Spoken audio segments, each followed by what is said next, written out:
Fantastic, Emma. Well, what is tip number 3, please? Again, it's sort of linked to what we've just been talking about. Is at the end of every lesson, I always ask my classes, what's the most useful thing I did today? Is actually, what was the most useful, when did the penny drop for you? Was it when I showed you a diagram? Was it when I got you to have a talk with a partner about it? Was it when I got you to make notes? Was it when I explained it again or linked it to an analogy or whatever it was? What was the most useful thing I did? And then I also get them to give me a piece of feedback about what was something that was new to them today, and what was something that they were just going over, that they kind of already knew but it was practice, so that I could gauge. You can't really gauge fluency in a lesson, but it was like, what was that kind of a moment, bing, things, and what was the bit where we were just kind of like going over it. But asking them what's the most useful thing I did today places a different emphasis on your teaching, not in I teach like this, therefore you will follow it. And what I found was that year on year, different classes were giving me different feedback. As in, some classes just seemed to prefer a particular way of delivery, and then others would prefer something completely different, just depending on their prior experience, their proficiency with language, their current attainment. There was all sorts of difference, but if I hadn't had that conversation with them, I wouldn't have known. And it also made them much more likely to talk to me about their errors or misconceptions if I was saying that I'm constantly learning how to do this and get better.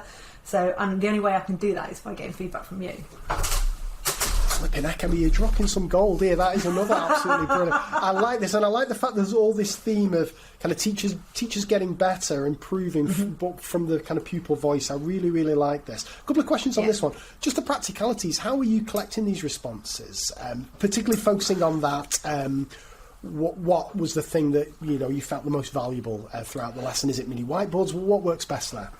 I had a slide that I would just pull up at the end of every single lesson.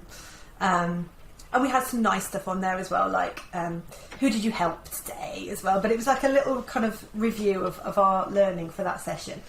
But I would literally just say, what was the most helpful thing I did? And I'd talk about the lesson. I'd say, was it when I explained it using this diagram? Was it when you had a chance to talk to a partner? So I would kind of narrate what we'd done very briefly, in like the shape of the lesson. And they would just put their hand up or use a whiteboard, or sometimes I'd put 4 corners of the board, the things I did, and they just literally had to point to which corner of the board was the bit that had been most useful.